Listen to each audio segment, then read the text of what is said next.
Assalamualaikum warahmatullahi wabarakatuh. Bismillah walhamdulillah wassalatu wassalamu ala rasulillah Sayyidina wa maulana Muhammad bin Abdillah wa ala alihi wa sahbihi wa man walah wa la hawla wa la quwwata illa billah. Subhanallah walhamdulillah wa la ilaha illallah Allahu akbar wa la hawla wa la quwwata illa billahil aliyyil azim. Kutiba aw yuktabu abadal abidin. Subhanaka la ilma lana illa ma 'allamtana innaka antal alimul hakim. Nawayna ta'alluma wa ta'lim wan naf'a wal intifa' wal mudzakarata wat tadhkir wal ifadata wal istifadah wal hasa ala tamassuki bi kitabillahi wa sunnati rasulih wad du'ai ilal huda wad dilala ala al khair ibtigha'a wajhillahi wa mardatihi wa qurbihi wa thawabihi subhanahu wa ta'ala. Alhamdulillah, di malam yang penuh barakah ini Allah Subhanahu wa taala kumpulkan kita untuk memperingati Isra Mi'raj Nabi besar Muhammad sallallahu alaihi wa ala alihi wa sahbihi wasallam, yang mana Isra Mi'raj adalah salah satu mukjizat yang dimiliki oleh Nabi Muhammad sallallahu alaihi wasallam dari Allah Subhanahu wa taala. Kenapa dikatakan mukjizah? Mukjizah itu mengambil dari kata-kata a'jaza yu'jizu, memperlemah,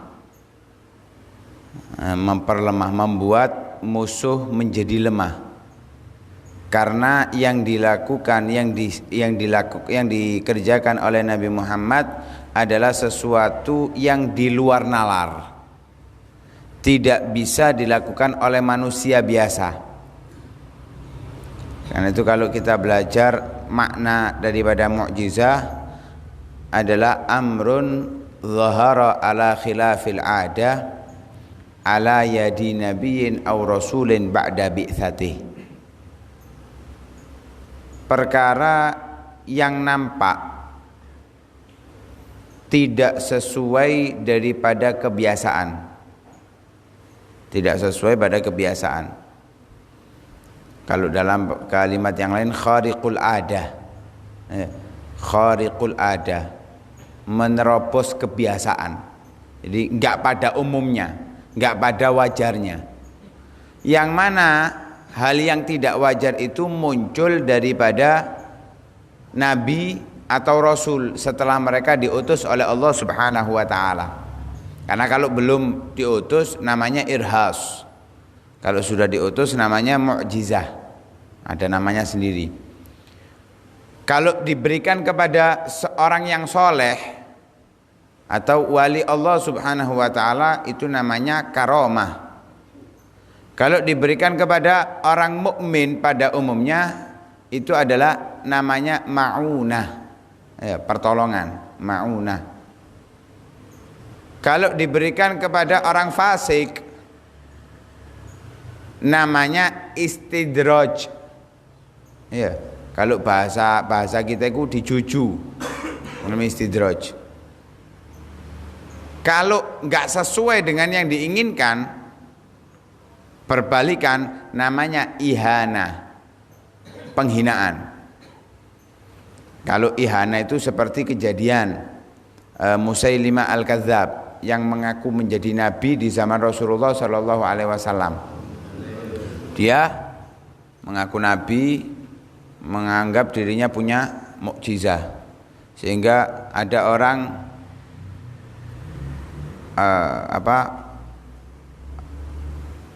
dilus rambutnya, langsung buta, buta. sumur diludahi. Kalau orang soleh mencari berkah ya. Kalau Nabi yang asin jadi tawar. Kalau Musailimah tawar jadi asin, nggak bisa diminum. Siapa yang mau minum air sumur asin, kan nggak ada.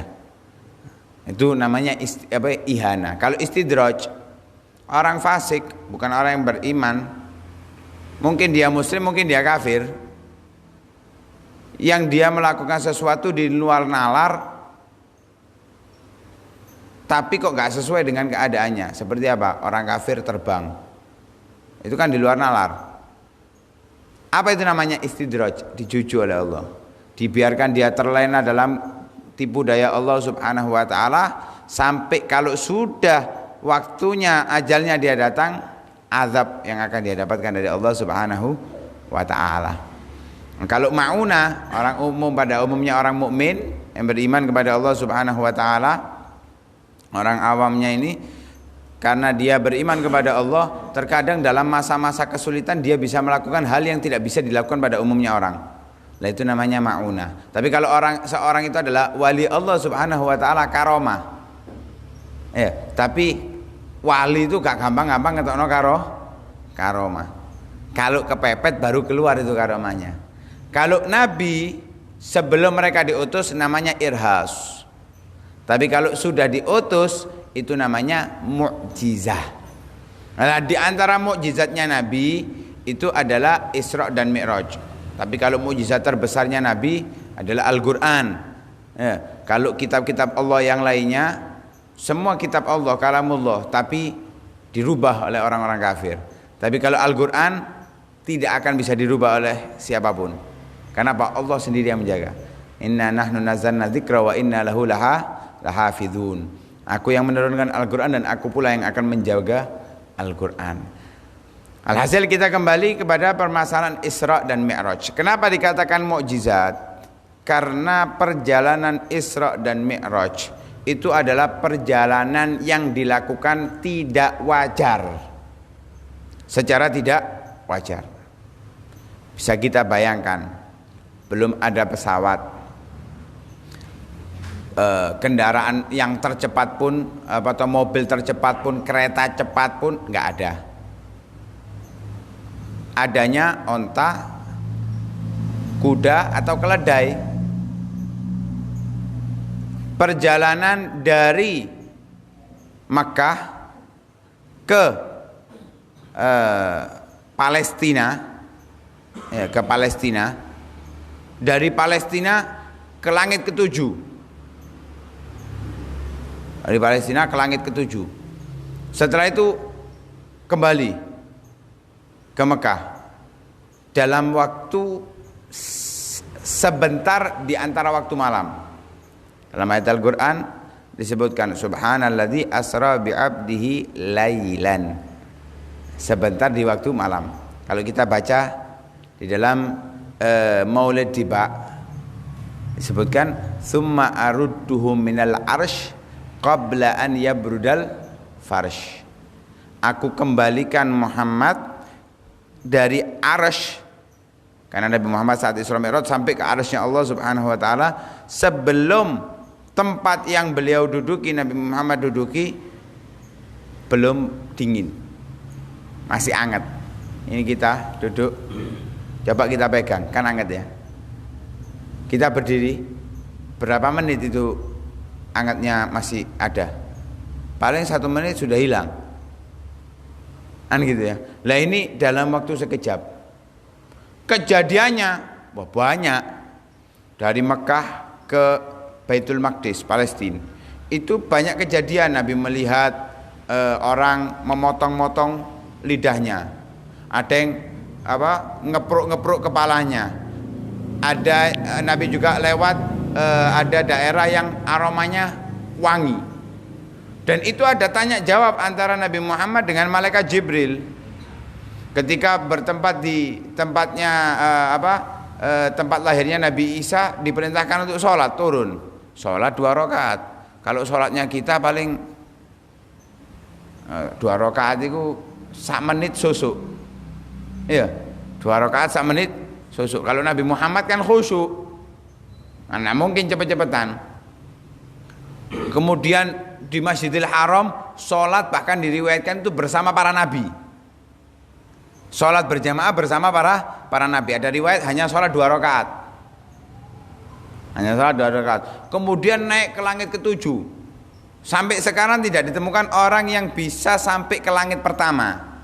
Bayangkan ini langit ke-7. Kemudian ada perbincangan dengan Allah Subhanahu wa taala sampai mendapatkan kewajiban sholat. Setelah pulang mendapatkan kewajiban sholat, ada perdebatan antara Rasulullah dengan Nabi Musa, yang sampai kembali Rasulullah ke Allah, kembali lagi kepada Nabi Musa, balik beberapa kali. Kembali tempat duduk masih hangat. Ini kan sesuatu yang di luar nalar, di luar kemampuan manusia. Maka itu dikatakan mukjizah. Loh, masa bisa? Ya kalau kita hitung pakai ukuran manusia nggak mungkin bisa. Lah terus, apakah Nabi Muhammad itu Isra Mi'raj bersama roh dan jasadnya? Jelas perbedaan antar ulama, bahkan antar sahabat Nabi Shallallahu Alaihi Wasallam. Ada pendapat yang mengatakan Rasulullah itu Isra Mi'raj bersama roh dan jasadnya. Ada yang mengatakan hanya rohnya saja, seperti pendapat Sayyidah Aisyah radhiyallahu taala anha, istrinya Nabi, hanya rohnya saja. Tapi nggak bisa dijadikan patokan. Mengapa? Karena saat Nabi Isra dan Mi'raj, Sayyidah Aisyah belum jadi istrinya Nabi, ataupun kalau sudah jadi menurut sebagian cerita belum bersama Nabi. Jadi nggak tahu ceritanya, nggak tahu kejadiannya secara langsung. Sehingga menurut pendapat yang kuat Nabi Muhammad Isra Mi'raj bersama jasadnya, roh dan jasadnya. Mengapa kok roh dan jasadnya? Jelas, karena satu, Allah mengatakan dalam ayat Al-Quran, Subhanalladzi asra bi'abdihi. Maha suci Allah yang menjalankan Nabi Muhammad, mengisrakan Nabi Muhammad, mengisrakan hambanya. Berarti bukan kekuatannya Nabi Muhammad, itu adalah kekuatan Allah Subhanahu wa ta'ala. Terus apakah kita meragukan kekuatan Allah? Kafir. Innallaha ala kulli syai'in qadir. Loh, waktunya sempit loh. Yang menciptakan waktu itu Allah. Nggak usah diragukan, itu adalah kemampuan Allah Subhanahu wa ta'ala. Itu yang pertama. Yang kedua, kenapa kok roh dan jasadnya? Karena orang-orang kafir Quraisy ketika Nabi sudah sampai esok harinya menceritakan kejadiannya, mereka tidak percaya. Ketidakpercayaan mereka itu adalah bukti bahwa Nabi Isra Mi'raj bersama roh dan jasadnya. Karena kalau hanya roh, ya mereka nggak bisa mengingkari. Kenapa mereka mengingkari? Wong rohnya kok. Lah roh kita mau kemana aja bisa aja. Buktinya Pak, itu kalau mimpi. Sampeyan kalau mimpi diatur, oh mimpi ini di Mojosari tok ngono ta, di Panjer tok gak pindah-pindah.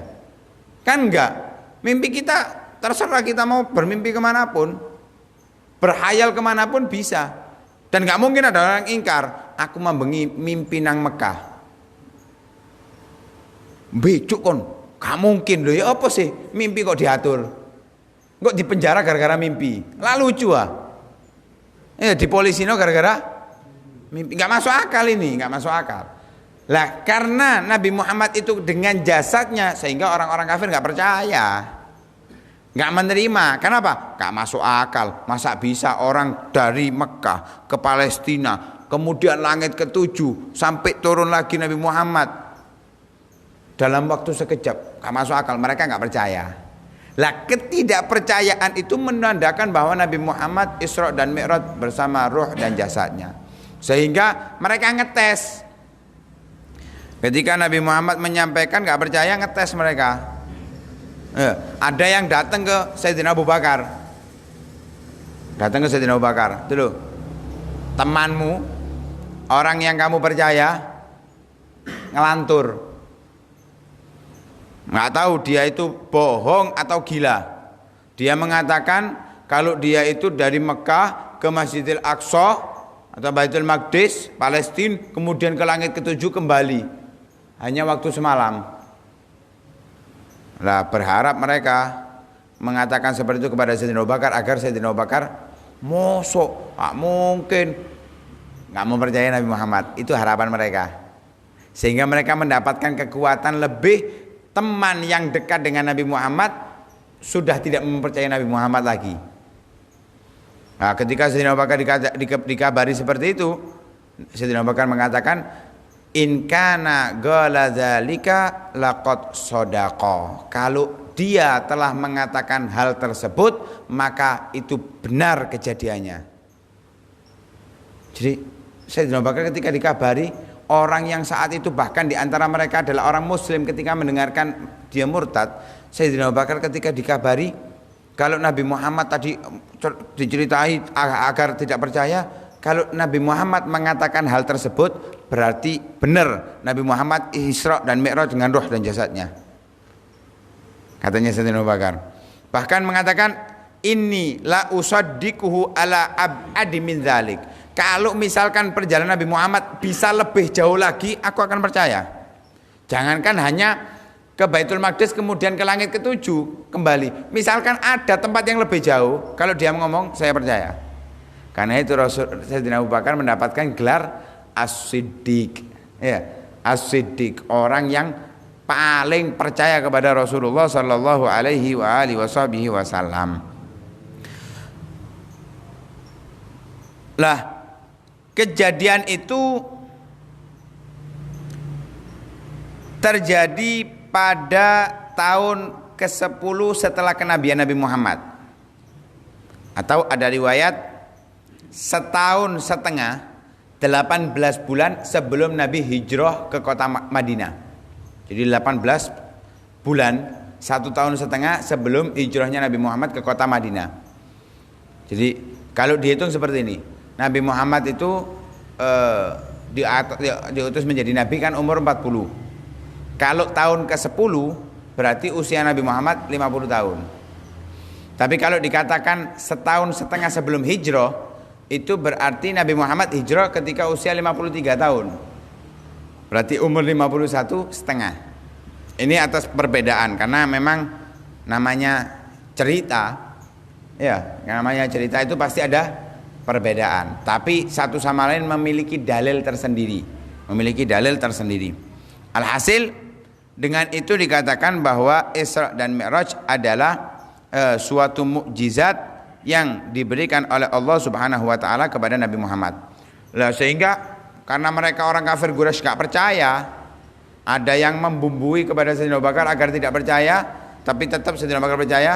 Dites Nabi Muhammad, kalau benar kamu kemarin itu ke Baitul Maqdis, coba sebutkan pintu-pintu dan jendelanya ada berapa. Dipikir Nabi Muhammad itu rekreasi, nggawa foto, selfie ngono karo wong kafir Quraisy iki ya. Jadi nang kono ndelok-ndelok, padahal Nabi Muhammad ke sana kan perintah Allah. Datang ke Baitul Maqdis tujuannya apa? Berkah. Ya. Apa itu dalam ayatnya? Subhanalladzi asra bi 'abdihi Subhanalladzi asra bi 'abdihi lailan minal masjidil haram ilal masjidil aqsa alladzi barakna haulahu linuriyahu min ayatina, supaya Allah melihatkan Nabi Muhammad kebesaran-kebesaran Allah yang ada di sana. Di antaranya apa? Para nabi kebanyakan diutus di sana. Nah, ini juga menjadi dalil kalau ke tempatnya orang soleh itu berkah. Bekas yang diinjak oleh orang-orang soleh adalah berkah, barokah. Karena itu dianjurkan untuk datang kepada mereka walaupun mereka yang sudah meninggal. Dan Nabi Muhammad ini ke sana bukan berarti Nabi Muhammad kalah afdol dengan nabi yang lain, enggak. Nabi Muhammad lebih afdol, tapi itu pelajaran untuk umatnya bahwa ke tempatnya orang soleh itu dianjurkan walaupun mungkin kamu lebih soleh darinya. Nah, kalau sekarang kan enggak saingan. Nah. Ulama itu saingan. Kalau zaman dulu kiai sama kiai, ustadz sama ustadz, habib sama habib itu saling menjenguk satu sama lain, saling sowan satu sama lain. Gak ada gengsi-gengsian. Kalau sekarang aku lek runu, wah gengsi. Aku lek runu, wah kowe aku sing sowan ngono, golek berkah ngono. Wah aku iki lho, sombong kan akhirnya. Ini orang sekarang. Kalau dulu enggak, saling sowan, saling menghormati walaupun mungkin lebih muda. Ya walaupun lebih muda. Lah Nabi Muhammad itu bukan berarti Nabi Muhammad kalah afdal, tapi Nabi Muhammad itu mengajarkan kepada umatnya, inilah yang harus dilakukan. Berkah. Perjalanan ke sana untuk ngambil berkah, kemudian Mi'raj ke langit ketujuh. Lah mosok sempet kate ngitung cendelo lawangi, kan enggak mungkin. Lah bingung Nabi Muhammad. Ketika bingung, kata Nabi Muhammad, fajallallahu li Baitul Maqdis. Allah tampakkan Baitul Maqdis. Ya, seperti apa? Seperti ada layar di depan Nabi Muhammad yang tidak bisa dilihat oleh orang lain, hanya Nabi Muhammad. Dihitung oleh Nabi Muhammad. Kemudian diceritakan kepada mereka kejadian apa yang ada di Baitul Maqdis. Lah, walaupun sudah seperti itu orang kafir Quraisy masih nggak percaya. Kenapa? Nggak masuk akal. Nggak masuk akal. Sampai Nabi Muhammad mengatakan, nanti di tanggal sekian, bulan sekian, di waktu ini, jamnya ditentukan oleh Nabi Muhammad, ada kafilah yang akan datang ke sini. Jadi saat Nabi Muhammad berangkat itu atau pulangnya kelihatan itu, dan disapa oleh Nabi Muhammad. Disapa oleh Nabi Muhammad. Sehingga lah ketika waktu wis mepet dengan yang ditentukan oleh Nabi Muhammad, ketar-ketir ya. Kok gak tutuk-tutuk iki begini. Takutnya yang dikhawatirkan Nabi Muhammad itu mereka tidak percaya dengan apa yang dikatakan Nabi Muhammad, sehingga mendustakan Nabi Muhammad. Yang dikhawatirkan Nabi Muhammad mereka tidak masuk Islam karena itu. Ternyata mataharinya dihentikan oleh Allah Subhanahu wa taala. Jadi gak jalan. Sampai kafilah itu datang di waktu yang ditentukan oleh Rasulullah sallallahu alaihi wasallam. Ini yang menunjukkan bahwa kejadian Isra dan Mi'raj adalah mukjizat dari Allah Subhanahu wa taala. Lah lebih mudahnya lagi kita gambarkan gampang. Semut itu kalau perjalanan balik-balik tak jelas ndek kene ndek panjer iki. Persis. Ya, saya ulangi lagi. Semut itu kalau jalan kaki, ya, ojo nang Jakarta. Nang perapatan Panjer, nang perapatan dari sini ke perapatan Panjer, sedino gak tutu. Ya, semut. Karena jauh kan, berapa ratus meter. Sedino gak tuh. Tapi misale semut iku ketemu semut liyane, aku mang toko perapatan Panjen balik rene, mek 2 menit atau 3 menit. Kira-kira semut sing liyane iku percaya? Gak mungkin kon iki. Gendeng ta kon, waras ta kon. Awak-awakan iki kudu sing awake gedhe, mlaku rono iku ado, gak tutuk sak jam, sak menit, 2 menit atau 3 menit. Lho iya, aku 2 menit, 3 menit. Tapi duduk aku berangkat dhewe. Aku ono wong sepeda motoran aku menek, di sepeda motore. Tutup perapatan Panjer balik nang musola. Oh ya lek ngono ya masuk akal. Kan gitu ya. Lah Nabi Muhammad itu Isra Mi'raj bukan dengan tenaganya sendiri. Iya, bukan dengan tenaganya sendiri, tapi Allah yang memberikan kemampuan.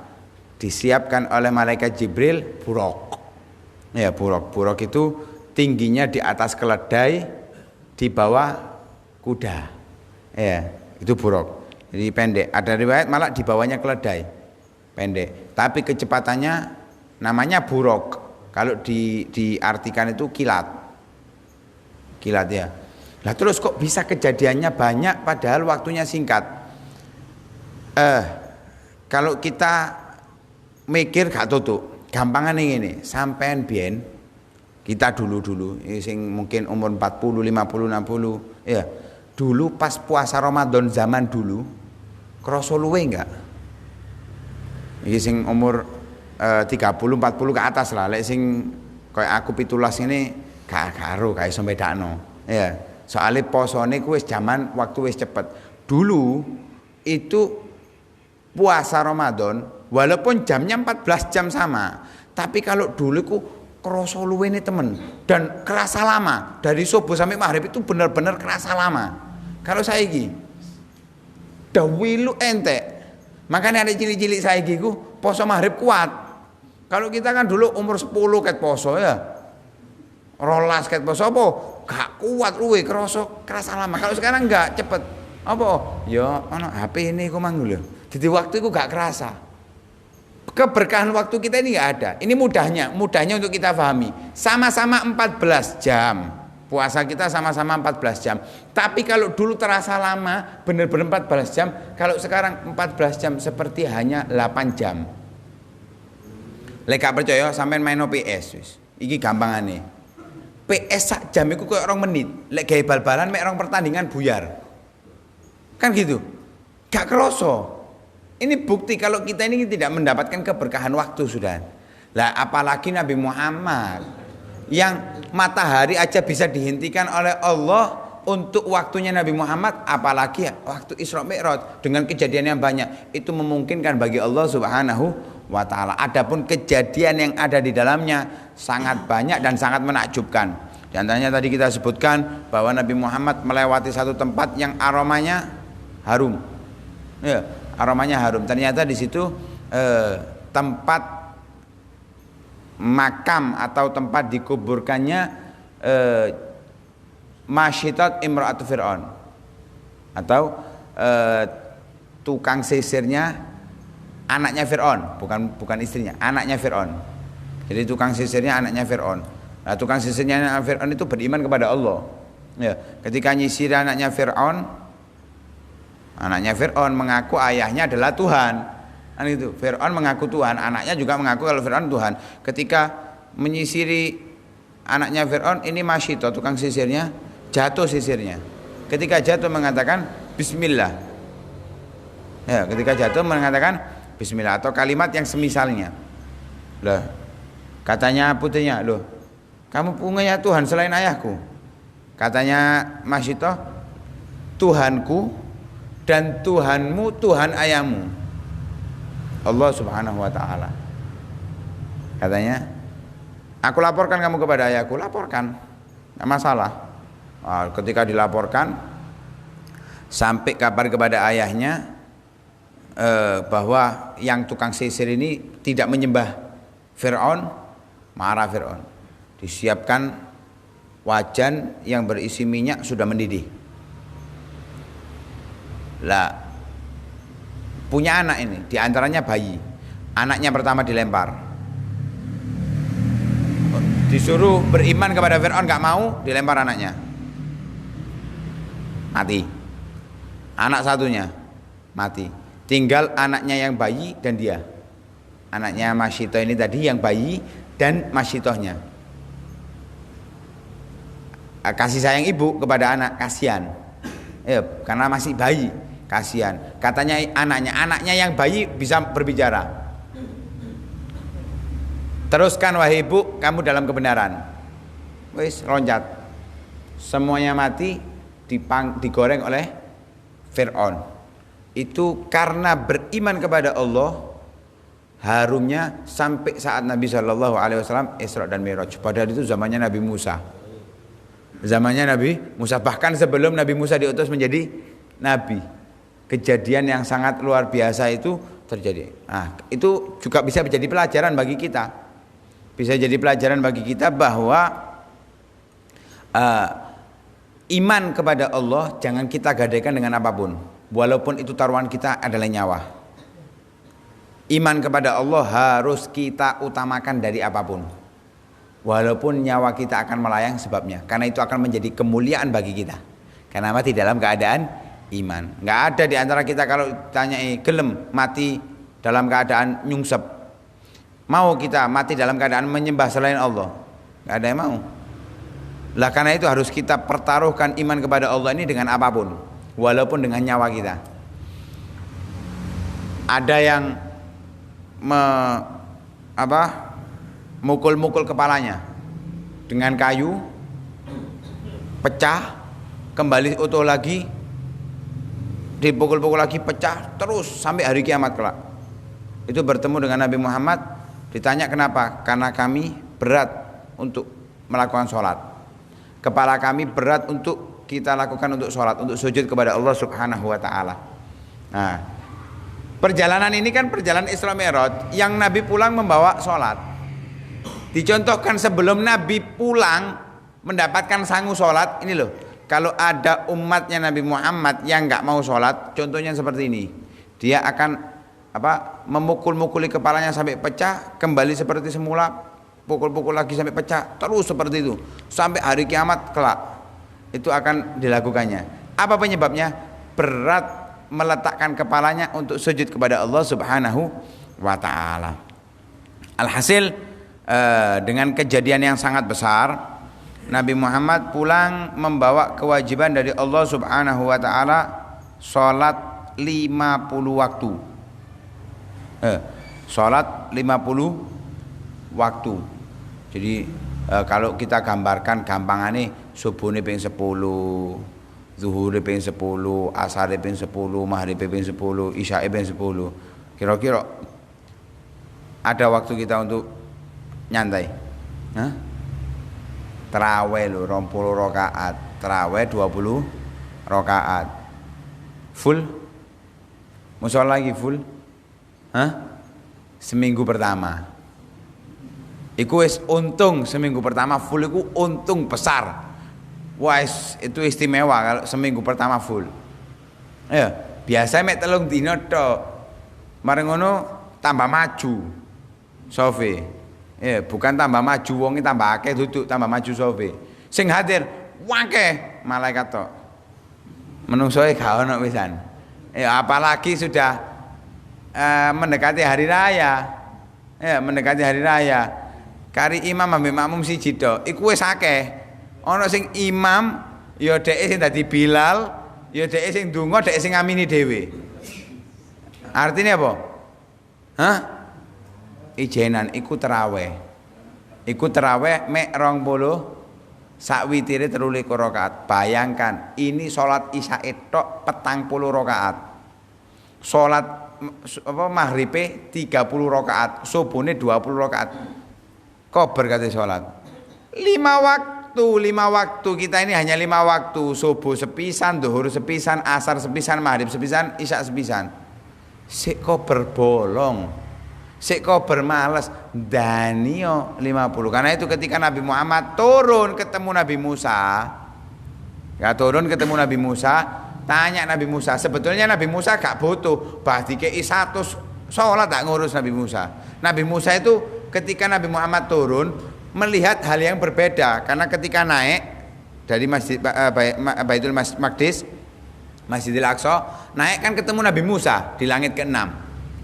Ketemu Nabi Musa, berbincang dengan Nabi Musa, ngomong dengan Nabi Musa, melihat wajahnya Nabi Muhammad. Ketika balik setelah mendapatkan kewajiban sholat 50 waktu, ketemu Nabi Musa, Nabi Muhammad itu terlihat wajahnya lebih berseri-seri, lebih bercahaya.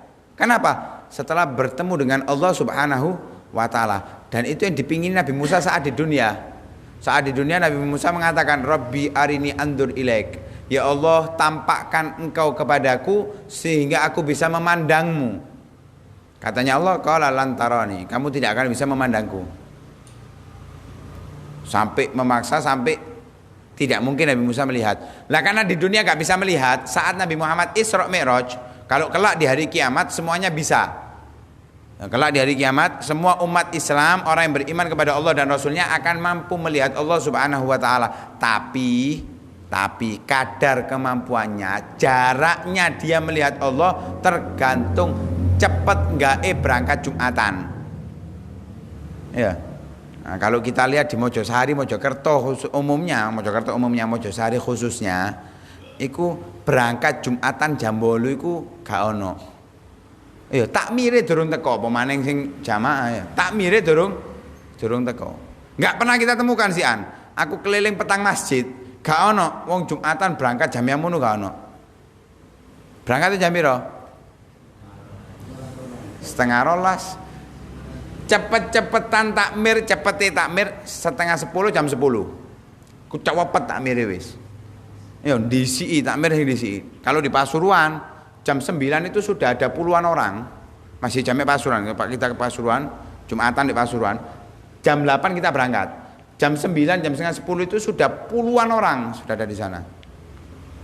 Lah, siapa yang datang duluan itu di hari kiamat akan memandang Allah lebih dekat. Tapi ini kan belum zaman akhir, belum kiamat sih Nabi Muhammad ketika Isra Mi'raj, belum kiamat. Sehingga Nabi Musa belum bisa melihat Allah.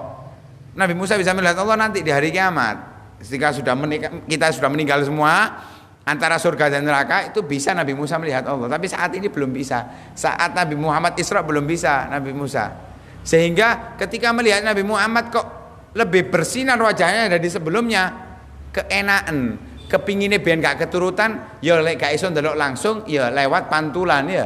Kalau kita nggak bisa lihat secara langsung, ya lewat pantulan. Podo gampangan ini, lek gak iso pengajian hadir di kini, ya minimal streaming kan delok walaupun tidak secara delok bal-balan ya ngono, gak iso ndelok bal-balan nang stadion, ya iso ndelok teko TV, kan seperti itu. Lah Nabi Musa juga itu, gak bisa secara langsung lewat Nabi Muhammad.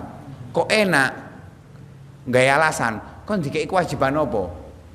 Oh 50 waktu, umatmu gak mampu balik. Oh kon jauh kortingan, balik di korting jadi 45, balik di korting 5. Keenakan Nabi Musa melihat gak mampu umatmu balik maneng. Aslinya gak butuh mampu gak ada urusan Nabi Musa. Bukan kasihan dengan kita hakikatnya padahal. Walaupun ada indikasi di situ.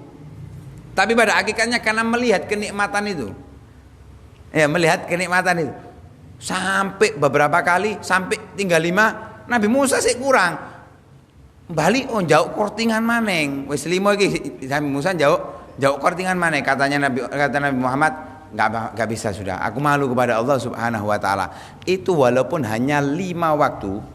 Ya, walaupun hanya 5 waktu, nilainya sama dengan 50 waktu. Ya, rugi kalau kita enggak mau. Rugi kalau kita enggak mau sholat dengan baik. Karena nilainya sama di sisi Allah Subhanahu wa taala. Padahal sebelum Nabi Isra dan Mi'raj, Nabi itu hanya sholat di waktu pagi sekali 2 rakaat dan di waktu sore sekali 2 rakaat. Karena belum ada kewajiban sholat 5 waktu, Nabi itu sholat di waktu pagi 2 rakaat, di waktu malam atau sore 2 rakaat, seperti yang dilakukan oleh Nabi Ibrahim alaihissalam.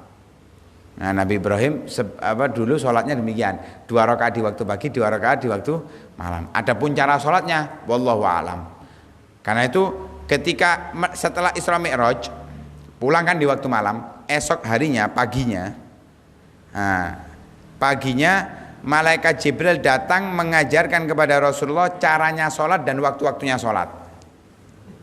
Ya, malaikat Jibril turun datang kepada Rasulullah mengajarkan. Oh caranya sholat subuh demikian, caranya sholat duhur demikian, caranya sholat asar demikian, maghrib demikian, isya demikian. Ya, itu cara-caranya. Kemudian waktunya diajarkan waktu pertama di awal waktu, kemudian di akhir waktu. Ya, di hari pertama di awal waktu, di hari kedua di akhir waktu. Diberi kita tahu. Pokoknya antara waktu duhur dan asar ini, maghrib ini, dan seterusnya. Dan pertama kali sholat yang nampak dari Rasulullah adalah sholat zuhur. Karena itu dinamakan dengan sholatul zuhri. Kenapa? Karena sholat pertama yang nampak di dalam agama Islam.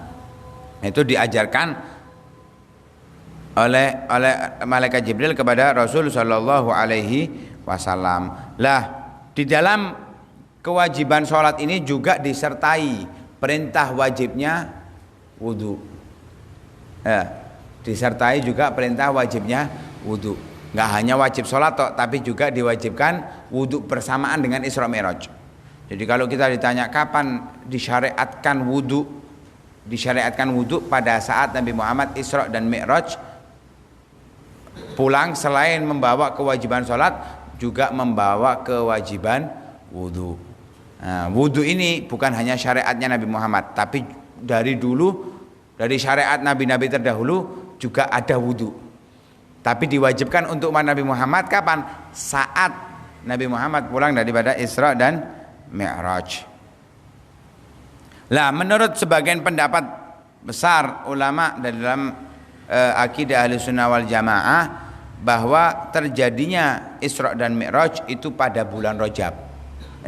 Pada bulan Rajab. Ada pendapat di bulan lain, tapi menurut pendapat yang kuat berada di bulan Rajab. Lah, itulah sedikit kisah daripada Isra Mi'raj Nabi besar Muhammad sallallahu alaihi wa ala alihi wa sahbihi wasallam, yang mana itu terjadi setelah meninggal, terjadi setelah meninggal istri tercintanya Sayyidatuna Khadijah Al-Kubra, dan juga paman yang selalu membela Nabi, yaitu Abi Thalib. Setelah meninggalnya Sayyidah Khadijah, meninggalnya Abi Thalib, Nabi Muhammad itu sangat sedih. Ya, sampai dinamakan dengan Amul Huzun, tahun kesedihan. Bahkan diriwayatkan jarak meninggalnya antara istrinya istrinya Rasulullah Sayyidah Khadijah dan pamannya Abi Thalib, orang yang sangat membela membantu Rasulullah dalam menyiarkan agama Islam, ini hanya 3 hari. Ibarat kita kehilangan orang yang tercinta kita dalam jarak 3 hari. Bagaimana sedihnya? Biasanya si J kadang sampai pingsan-pingsan ya, apalagi 2 dalam waktu berdekatan. 3 hari, bukan setahun loh ya, 3 hari saja. Menurut sebagian pendapat, lah kan sedih. Nah, sampai Nabi Muhammad setelah itu untuk menghibur hatinya menyebarkan Islam ke daerah Taif. Taif itu agak pegunungan, agak pegunungan, cuacanya lumayan dingin. Di Mekah, ya kalau istilahnya bukan Mekah, di Saudi lah, di Saudi, di Hijaz saat itu. Dari Mekah lebih dekat daripada dari Madinah, lebih dekat dari Jeddahnya malah. Itu ke Taif ingin berdakwah menyebarkan agama Islam di sana. Sampai sana justru dilempari batu. Kesedihan Nabi Muhammad setelah meninggal dua orang yang dicintai, ditambah kesedihan karena tidak diterima ajaran Islam di sana. Akhirnya dihibur oleh Allah Subhanahu wa taala dengan berjumpa dengan Allah Subhanahu wa taala. Maka menurut pendapat ulama bahwa hari yang paling istimewa menurut Rasulullah Shallallahu Alaihi Wasallam adalah malam Isra Mi'raj. Hari yang teristimewa dalam kehidupan Rasul adalah malam Isra Mi'raj. Kalau kita, malam istimewa untuk kita umat Nabi Muhammad adalah kelahiran Nabi Muhammad. Tapi untuk Nabi Muhammad, malam Isra Mi'raj adalah malam yang luar biasa. Mengapa? Karena berjumpa dengan Allah yang tidak pernah didapatkan oleh Nabi atau orang siapapun selain Rasul Nabi Muhammad SAW. Sampai ketika malaikat Jibril itu naik, ada batasnya. Katanya malaikat Jibril, aku kalau melangkah sekali lagi aja, aku akan terbakar. Nggak mampu. Hanya Nabi Muhammad SAW. Alhasil kisah ini bisa membuat kita sadar bahwa kebutuhan kita untuk mendekatkan diri kita kepada Allah, keimanan kita kepada Allah, kemudian ibadah kita kepada Allah Subhanahu wa taala, ya dimulai dari saat Isra Mi'raj ini.